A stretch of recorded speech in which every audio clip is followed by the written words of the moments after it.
episode ikurikiye 87 na karindwi kwereka hakuno Kayizari uko yagasohotse mu nzu yakonje yarwaye malaria y'umucwiza kigarutse kuri cya gipangu kera bashimutiwemo arabyibuka ibintu byose ukuntu byagenze yaje hakuno rebe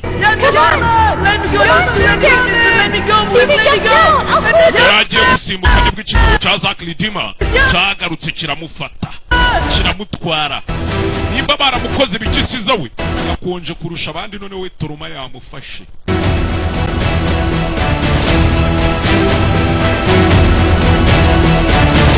sizawe Toroma yamufashe ntari kuvuga ntari kumva ntari gutekereza ntari guhumeka ntari kurya ntari kugira gute do Can't catch me. Yinjiye mu gipangu. Catch me.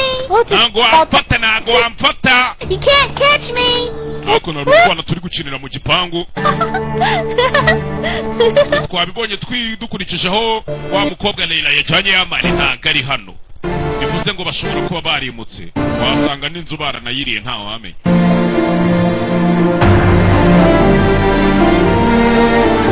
Bano hari utwana turi hano do. Reba hano yabonye utwana siza reka utwana turiruka mama igisambo mama igisambo karabana Okay, get inside and don't come out. Muke mu nzu indani Who are you? hakuno wowe uri cyande cyecuru wavuye hano mama wifitiye utwana twiwe do reba Hey, I'm talking to you. we ndi kuvugana nawe wowe uri cyande This is our house. iyi nzu kari yacu ugeze hano ute Better get out of here. wasohotse ukavana ukagenda wa mugabo Hey, man. we yaje hano Who are you? wowe uri cyande do ukoze hano turumirongera irahaguruka za hakuno yinjiramo hano umugore ahita amukinjirana do hamwe yari yarashimutiwe hamwe bari bashimutiwe kera yagarutsemo hakuno ni Kayizari siza yagarutsemo hano Let me go. I didn't do anything, mister. wandetse mwigendera njyewe ikigo cya Zack Lidima cyaje kigakurubangana Let me go. amaguru adakora hasi wandetse nkagenda uko yamuzanye ajugunya mwaho yamuzanye gutyo ajugunya mwaho ngaho yica ari kwibuka siza yamanuka ari kumuhamagara hakuno kumbe telefone yatakaye kigiye kugenda umumama wituye hano umenye inzu baranayigurishije Hello? Hello? Caesar, where are you, brother? Caesar, uriye muvandi? Here, at my house. Ari hano ari iwanjye. Kuki? Who are you? Wowe urinde se? How do you know Caesar? Caesar muziranye gute? He just showed up. He really freaked us out. Kiye kubona mbona ari hano? I locked him in there. I'm calling the police. Kiye guhamagara polisi. Here, send me your location. Umva nyoherereza location zawe. Okay. Kiye guhamagara We're polisi. scared. I have children here. Seems unstable. He isn't all there. Bisa nkaho atameze neza wagira ngo ntiyari He ahari. wouldn't hurt anyone, and he's my brother. Umura n'umwana mwiza n'umuvandimwe wanjye nta muntu yababaza. And I'll come and get him. We nyoherereza location nze mutore. Here quickly, okay? Okay, ntari bikira vuba wimwoherereza wimutabariza polisi. Sawa ntari bikira vuba. Mwero kasi aje gutora umuvandimwe we. Kiriya nicyo bita trauma, PTSD, traumatic disease n'ibiki. Wakuna ibintu byakubayeho kera. Ugira gutya wahura n'agashoke gato cyane kagahita kabihagurutsa byose from zero. Oh, what are you doing there, brother? Urakora iki hano hantu kuko muvandi? Amwerereje location. Ni nayo kwareba asanga ni handi Zack Lidima yahoze atuye kera.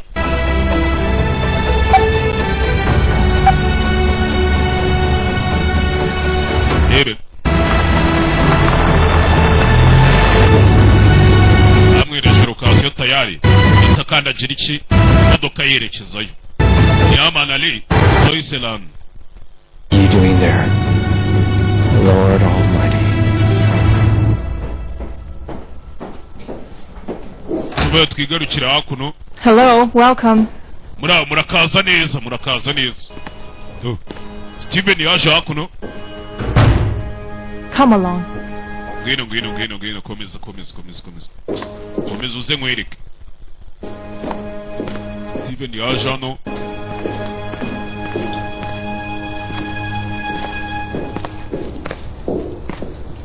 Mr. Zachary. yaje kureba Zakari. I wasn't expecting I'd see you Zachary, so soon. ntabwo nari nzi ko tuzongera kubonana. Honor. Have a seat. Icara. We have something to talk about. Hari ibintu nshaka ko tuganiraho. Wicaye gatoya. Before I get to the main point, Mbere yuko ndaza ku ngingo ariko. you can rest easy. Banza tuze wumva To utuje. worry about those punks who've been Ntuzongere around you. guhangayikira cya kigoryi ngo nisiza. Really? Byiza. Thank you for your help. Warakoze kumfasha.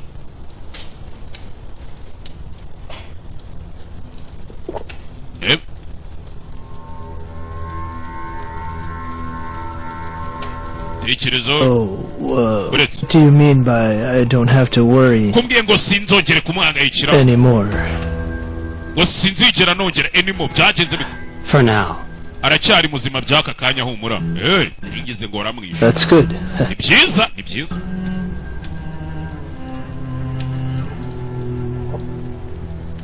I wonder, why do you want him to live? Genda ibaza ubundi kuki ushaka ko akomeza ari muzima. I don't want my daughter to hate me. Sinshaka umukobwa wanjye azanyanga. Anshinze urupfu rw'umuhungu bakundana. Is the toughest test in life, Mr. Zachary. Kubera ko buriya kwangwa n'umuryango nicyo kintu cya mbere gikomeye mu buzima. A man's kids can render him helpless. Ubundi abana b'umuntu baba bagomba kumwirukankiraho cyagiye babuze ahandi bavana ubufasha apana kumwanga. Irabyumva neza kandi Zachary Dima. His weakness. Umuryango buriya ni ikintu gica abantu intege ahubwo. That's why men such as ourselves Niyo mpamvu abagabo nkatwe shouldn't be forming families. tutakabaye tugira imiryango. It's a mistake. Ni ikosa tuba dukoze. I don't regret about it at all. You will. Je ntabwo mbyicuza kuba mfite Comes umuryango some- uzabyicuza. When you realize your children have stranded you in a pit. Kandi uzabyicuza wisanze abana be bagutaye mu rwabayanga. Bagutaye mu rwobo utabasha kwikura mu rwabayanga. Was thanks to them. Then your pits haven't been very deep.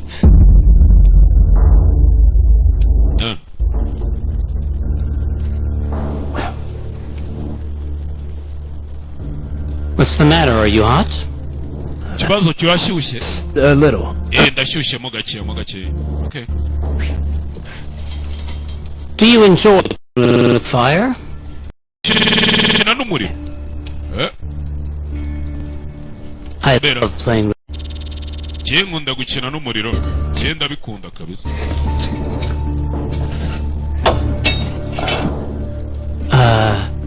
It happens to children when they are deprived of their mother's love. I guess my psychiatrist said that. I see.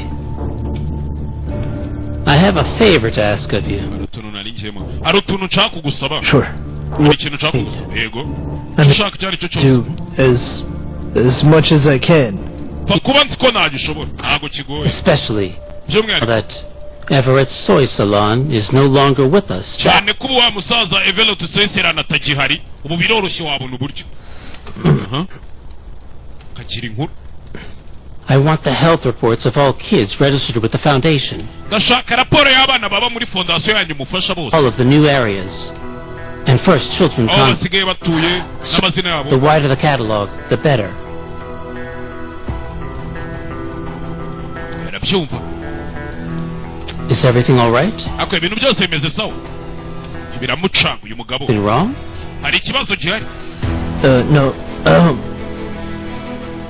No, I mean, Oya. Nicyo nshaka kuvuga ni. I don't believe I understand. Ndakeka sindi kubyumva neza. Friend who's living abroad urgently needs a lung transplant.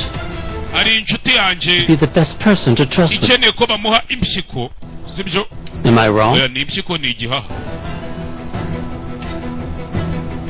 If you are hesitant to repay me for all these years of favors and Nimba uri umuntu ushaka kunyishyura let me know. ubufasha nagiye nguhereza iyi myaka yose bunyishyure. Nimba wumva utazanyishyura nabwo bimbwira.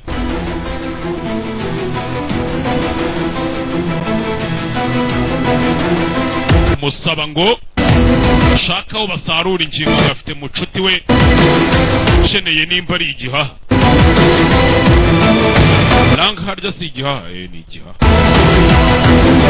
Steven biramucanga. Igihaha hari ahantu ziba gikopa. Zaramucanze Steven. Barakwereka hakuno.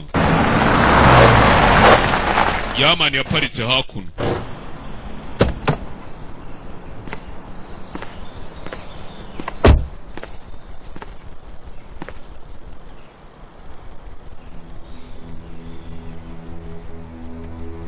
Yamani yaparitse hakuno. Ebe. Oyaga paritana ribuka inzu. Bari bayifungiyemo. Alicia niko kamuhambuye. Yamani avana y'icyuma. Byari kera. Kigabo cyavuyeho.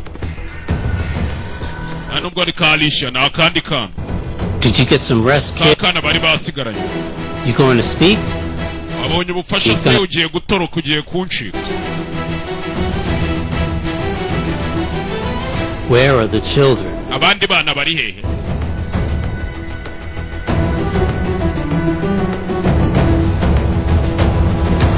Ucirisire, eh? What did you say? Umbwiye? Send all of them to hell. Bose nabohereje mu kuzimu. Do, kana kamutera icyuma mu kirenge. Basohotse gutyo twana twasohotse gutyo. Twana nuko twasohotse. Yanzu imwe munsi. Siza yicayemo. Kigabo hakana You're not going to get away! Abjana mwe ntago muri bucike ntago muri bucire kure. Hakuno twana. Hurry up! Catch them! Abacenge mwe mukire va mujya gufata ziriya nsana. Hurry up! He's coming! He can't keep up, he's wounded. I'll find you even if I have to go through hell itself! Acho ntago yagera kure mwana yakomeretse. Twana twavuye hakuno. Gerano.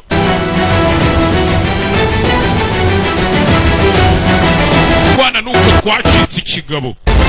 Twana twacitse ikigabo Yamani arabyibuka neza cyane 5 kuri 5. Abyibuka. Umunsi agarutse hano. Gusa bisa nkaho nyiri igipangu yahindutse.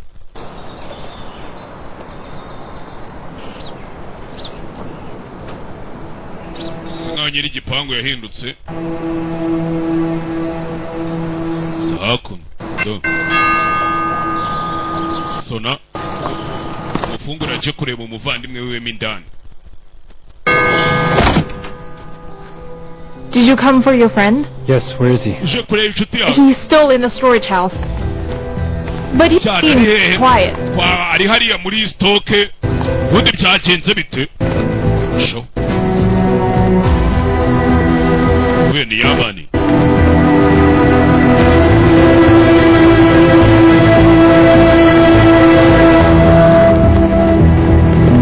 Hano yirukanka arahazi. Sinagomba ko bahamurangira arahazi.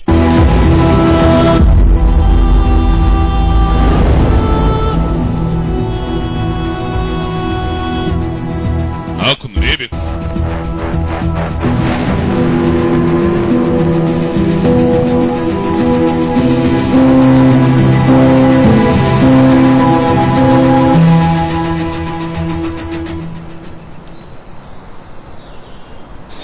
Caesar. My brother. Uvandi. I know that you're in there. Ndabizi kuri mwaho indani. Can I come inside and talk to you? Basi ninjire mwaho indani nze tuvugane nje nawe cyangwa. Nobody go. Nobody. Sasa kwibereyemo hano. Ari kwibuka ibyabaye kera kandi kakiri gatoya ka Caesar. Ari kwibona ari kera kiri kanzi y'inyuma. Come, okay? I'm scared.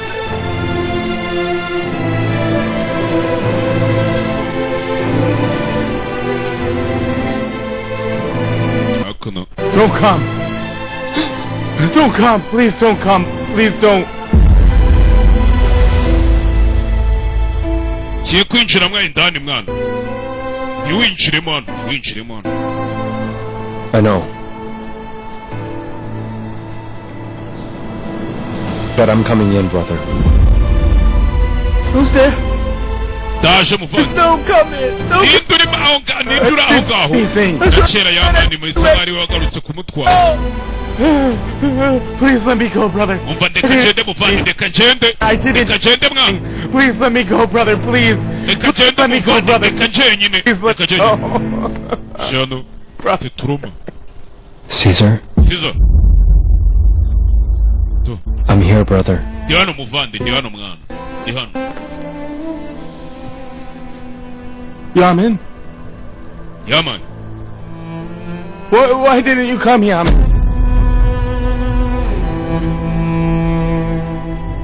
I waited for you for so long. Why didn't you come? Why didn't you? I waited so long. I'm here now, brother. Look, I'm here with you. ndi hano muvandi ndi hano nje nawe turi kumwe sibyo ndi hano turi kumwe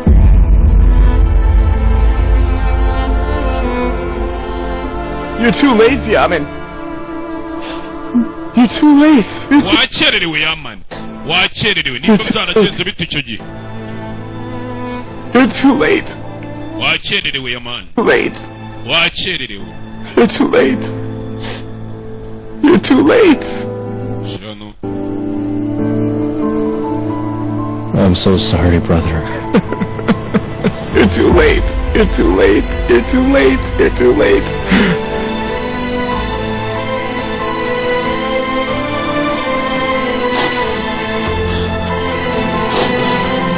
Let's go.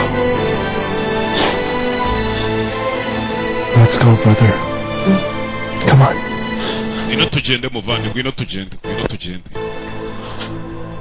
ngwino tugende Come on. za kiridima bisa nk'ahantu yahimutse kera kera cyane kera kabisa yotse gutyo kasohoka ari kubona twa twana twose twari twarafungiwe hano twose ari kugenda tubona sinzi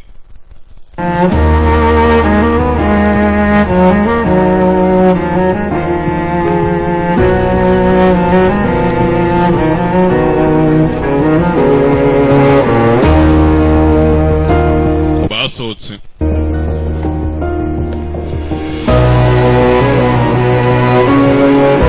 ko basohotse namwe murashona wagwani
amushyira mu modoka n'umuvandimwe wiwe nubwo atameze neza ariko namwe murashona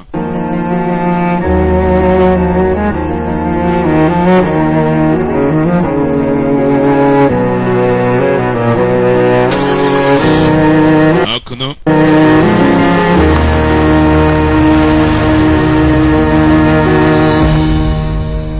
nuko bacu twigarukire kuri za kiridima na Steven hano Mr. Zachary, Mr. Zachary understand me. nyumva neza pe nyumva If I were the kind of person who would do such a thing, I'd have already done it. mbaye ndi umuntu wakora ibintu nk'ibyo nari kuba nabirangije nari kuba narabikoreye umwana wanjye You mean you didn't even do it for your daughter? ushaka kumbwira ko umukobwa wawe atabimukoreye se Correct. pe cyane Okay. okay There was this kid. You arranged for a doctor to ensure the procedure didn't work out. hari umwana w'umuganga wavuze ngo wabwiye ngo azamenye neza ko umwana bagiye kubaga atazarokoka operasiyo. Urakeka ntamuzi? Kandi kuko mwibuke Steven yari umugabo yabwiye nabyo urabyibagiwe Steven. Someone who can get his hands dirty. Yes. Steven yagize gutya murabyibuka. Yatangiye kubyibuka hamagara avuga ati ndashaka umuntu wakwirengera kwanduza ibiganza bye. Mr. Ngamubwira icyo akora Steven. You'll be paid when you're done. Uzishyurwa akazi kawe karangiye. Don't approach me again. Kandi ntuzigire wongera kumvugisha batazatubonana. Cyanjye bagiye kubaga kakana kapfuye ka Emeti. Mwibuka yari yahaye ikigabo akaza kibwira turiya mwana ntarokoka operasiyo kugira ngo bamuvanemo ingingo.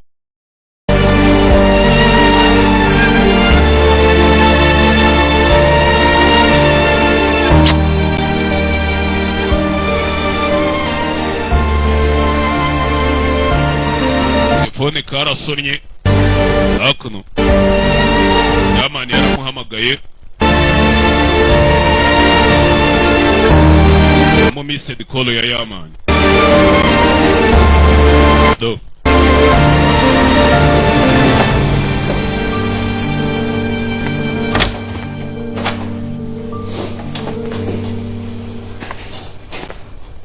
Yajan Alex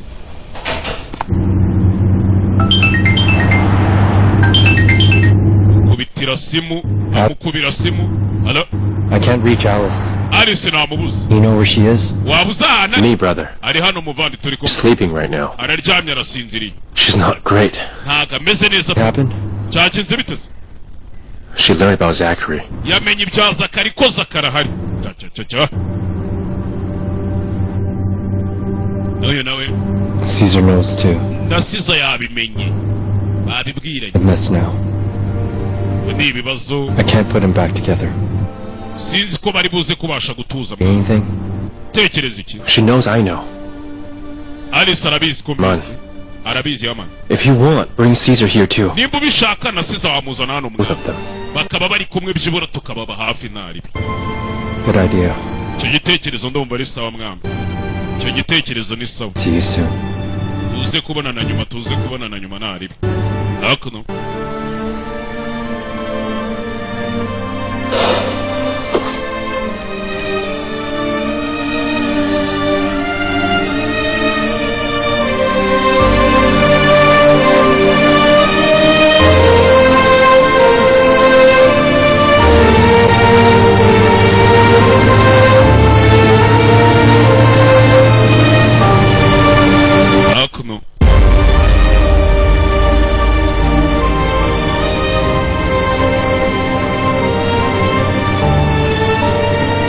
biba byabaye ibibazo amafamiye biba byivangavanze byicangacanze. Iyo filime witonze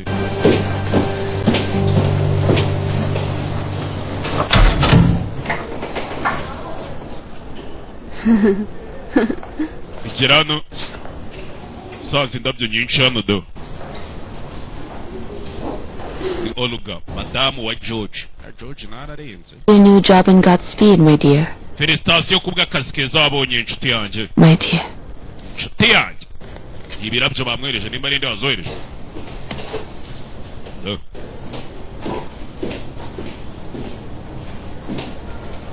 Ebe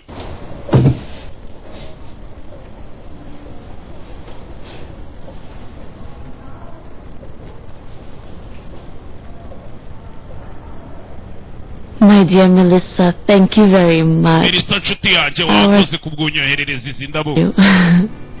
Melissa mwavoka. What did you do? Did you manage to sell it? Ese yanzu bimeze bite we warayigurisha? I'm sorry, what did you discover? Wavumbuye iki kunzu twagurishije? Oh, I don't understand. Guki? Amucha. Natalie? What do you mean? You're not joking, are you? Uri gukina ariko ibintu uri kumbwira ntabwo uri seriye. Seriously? Koko? Natalie bought George's house? Natalie niwe waguze yanzu ya George iriya twabagamo. Cyane. What do you mean someone else's name was on it? Ushatse kuvuga ikigo yanditse mu mazina y'undi muntu ariko ni Natalie wayiguze? She hid her name and had her lawyer buy it for her. Bivuze ngo uriya mugore yarabeshye bigera kuri urwo rwego. Very well. Ega. Melissa, can we talk later? Okay. Melissa wamfasha tukaza kuganira nyuma. Wamfasha. Okay, Nurse Glenda. Get the rest of the information to my office. Okay. santari bandi makuru yose. Natalie. You have any news about your man? I thought I told hari you. amakuru ufite kuri And ya your son. narakubwiye ngo wite ku mwana wawe nawe ntukanzonge George ndakuyamye ase kunciho. He's been trying to keep me at a distance for a bit now. yamana amaze iminsi ari kunkwepa. Look, Omba let me tell you. reka nkubwire And iki. Alex are up to something. I need yamani na Alex sinzi ibintu and barimo. space immediately. Look, this talk about getting back into your mom's space makes me feel like you're both going to get into serious trouble. ubwo rero kumbwira ngo nsubire mu mwanya wo kujya kumenya ibya yamani biba bimeze nkaho uri gushaka kunshyira mu bibazo I ndakuyamye. guess I haven't been doing that either. No. There's no problem. nta kibazo To gihari. happen. I'm saying, cyo mvuga ni since we haven't been together like this for a long time, ubwo nje nawe tugongana kenshi a father-son dinner. I'll take your man. Just the two of us. aho ndi wafata yamani nkamujyana nk'ahantu twembi babiri njye nawe yari gusohoka ageze hano amaze kumenya amakuru ko Natali ni nawe waguze ya nzu asanga baba bari kuganira ni George nande na Natali si bantwariye umugabo. My permission? I don't want permission. I'm taking uri her kunsaba now. uruhushya Taking nta her. ruhushya ndi kugusaba. You take icyo out. nkubwira What ni are you gonna do? najyana nka yamani ukazana Alex Alex. tugasohokera ahantu Both of tukagenda tukabatega amatwi Plan two. tukabaganiriza nk'abana bacu. Together. Maybe when the kids are apart. It's a good idea, but we have two problems. icyo gitekerezo warambwiye cyane Find the kids, and then we need to convince them. Is it- ariko dufite ibibazo bibiri. ikibazo cya mbere ni ukubanza gushaka bariya bana aho bari, icya kabiri ni ukubibumvisha. uyabona baragiye umugabo wanjye baramutwaye kabisa. uruganya mari impamvu ze zirumvikana. kuba utwitiye umuntu ukabona yifitiye abandi ari kwitaho atakwikoza ni ikibazo. bamuzanye hano yarwaye umucukuyiza do.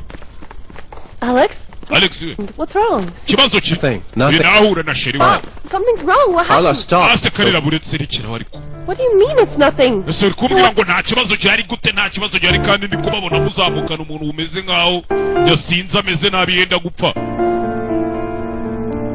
Alex, can you... nako karakangu You're not saying anything. Carla, don't worry about it. kalira uyihangayika ufite ikihe kibazo? no hakuno Please, Alex, tell me something. What's wrong? ase basi gira ikintu umbwira byagenze bite? kirano bamuzanye hano. You something again? Carla, enough. yanyweye ibindi bintu nanone karira What birahagije. he's getting into after I stood up for him? My God. do karamukunda nakumenya agasike kamukunda sinzi. Shut up. Do you think this is normal? sibaho ari kurabona ibi bisanzwe. kiraho uyu nawe arinjira. Alice? Alice You're here too? nawe uri hano se kandi ariko noneho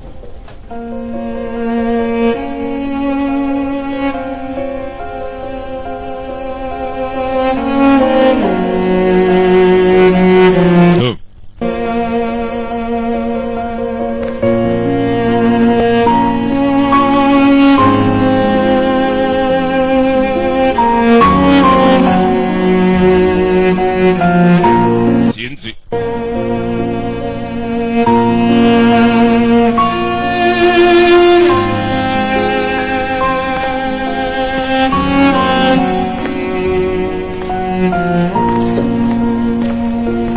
Alex, what's going on? Alex ni iki kiri kujya mbere ariko?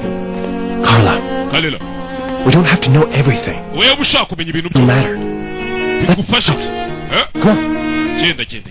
What? ciao genda. We'll leave you with them. reka mbe ngusiganye nabo mwana. nari burakoze mwana petit frère. urakoze petit frère. basize hano wa babiri. ciao Alex ciao. ibihe byo mu bwana bahemukiwe n'umugabo bita Zack Lidima biri kubagaruka bari kubyibuka. Natali nayo hakuno yaje hano muri ofisi ya Oruga. You wanted to see me? ngo washakaga kumbona. Wanted to see you when you were available. nashaka ukubona ufite akanya. Available. uba akanya ndagafite ndahari. Have a seat. ngwino wicare. I'm okay to stand. oya guhagarara ntacyo bintwaye. okay I mean, I don't know how to behave either, to be honest. sinzi uburyo ndi bwitware nkubwisha ukuri You are the owner of this kubera hospital, ko niwe nyiri iri a vuriro doctor at the moment. nanjye nkaba mpagarariye abaganga. It's a bit complicated ubwo nyine byanshanze nimba mwubaha nka mabuja cyangwa nkubwira for to nk'umuganga. anyone. ntago ari ngombwa ngo unyitwareho ukuntu ntawe ukwiriye kubembekerereza undi aka kanya hano oya. I'll have to fire my husband. Umbabarire ariko nafashe umwanzuro ko ngiye kwirukana umugabo wanjye. George bagiye kumwirukana umugore agiye kumwirukanira mu bitaro. Karabaye. What? Wiki? I mean, you said that you weren't showing any favor a while ago. Wambwiye se ngo ntitukavanga amarangamutima ngo nta nicyo bigutweye. Here for about 4 months, but he has only had 4 surgeries. Uyu mugabo amaze amezi asaga ane hano. Urikije uko nabonye amaze kubaga abantu bane gusa. Another one was your daughter's friend Richard. Uwo yabaze yari The last one today. Undi yari umukobwa wawe, yari inshuti y'umukobwa wawe Richard. Undi yabaze n'uwo yabaze uyu munsi. Okay. Okay. I mean, cyo nshaka kuvuga. Under normal conditions, I think I need to let George go. Mu buryo bw'akazi ngiye kwirukana George muri kagende. Okay. You're going to fire your husband. Ngiye kwirukana umugabo wawe. That's my intention. Nicyo ngamije pe. Talk to you anyway. Niyo mpamvu nashaka ko tubiganiraho njye nawe. There's your family doctor. Keretse gusa nimba ari umuganga w'umuryango wanyu ushinzwe kubitaho. Of the hospital, the working system is not in line with the functioning. Kubera ko nk'uhagarariye abakozi muri iri vuriro ntabwo ubona ko ibintu ari gukora ari ibyanya nta mwuga ari kubiva nta bunyamwuga ari kubishyiramo kandi koko nibyo. George amaze kubaga abantu batarenze bane gusa. George came here because he's a very good surgeon. George yaje hano kuko ari umuganga ushoboye sibyo? Don't doubt that. Ibyo simbishidikanya. He might even be losing his talent here. Ariko nakobeshe nakomeza kuguma hano n'impano y'ubuganga kubaga. He's not here. Biraza kurangira byangiritse.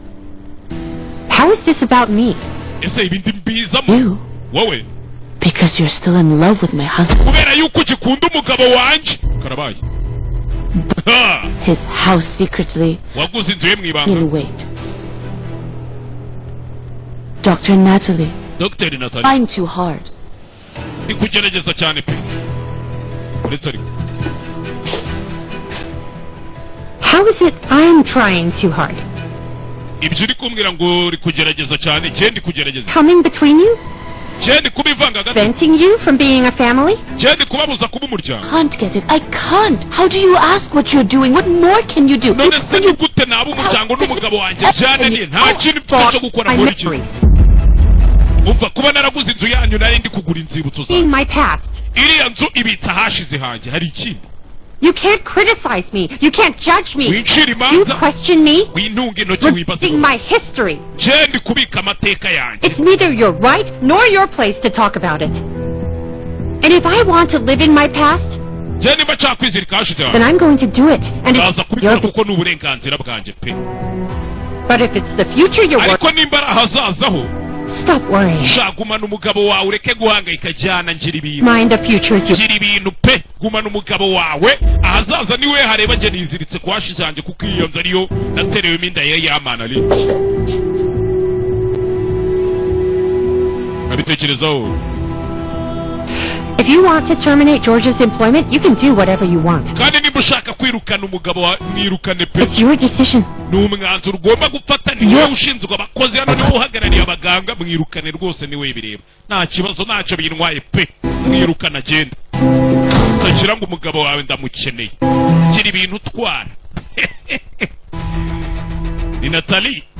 Akunda. Kandi koko nibyo George amaze kubaga abantu bane bonyine. Mutinde nanda amaze kubaga Emmet, yabaze ka Eva. Yabaze. Gundi yabaze ninde we? Ngo nundi muntu umwe yabaze uyu munsi yabaze na Richard. Umwe wakundanaga nande wakundanaga na Kalera. Richard, ni Emmet, ni Eva, undi muntu ngo yabaze uyu munsi basa barakwereka kwa muganga. Zakritima yingereye kwa muganga yageze n'amabonsa arabanza agaparika natari kugera n'abantu umugabo atazi mwivuriro. Karabaye. Iri vuriro ni irya Natalie. What is this crowd about? Uyu mugabo ni indi bini ibiki? No. Hello? Ms. Natalie. Miss Natalie. And you are? Zachary Demiron. Zachary Demiron. Is there something I can do for you? Actually, I'm doing something for you. It's a donation to the foundation.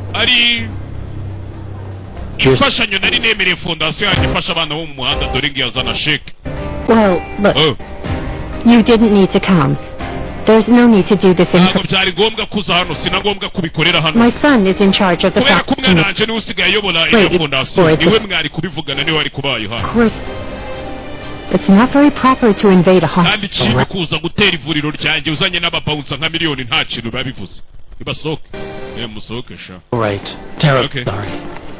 I'm really embarrassed. hakuno Steven ari kureba uyu mugabo bafitanye beef buretse gatoya nimba mwanza amafaranga yanjye. Niza sha. For showing up like this. Bare kuba nje gutya. I mean, empty-handed. Kuba narinje imbokoboko. Kureba hakuno George nawe asohotse na madame ageze yanasanga umu ex we hari umuntu uri kumuha indabyo. Steven nawe areba hari umuntu uri guhereza indabyo nde Natalie Karabaye. Karabaye birabacangiye. Please. Numva ndakwinginze basa kira kano karabo. Ntabwo wakanga icyo umuntu agwaye. Urakoze. By the way, my condolences. Sorry for your loss. Mr. Everett was a wonderful... Father, did you? Yes, we're so very close friends. We haven't met until today, unfortunately. You know Theo, my son? Oh, so you're Theo's father. Son, very much. Happy to... What is this? Who's that? Someone that you need to stay away from. Except, I would like to host you at my house one day.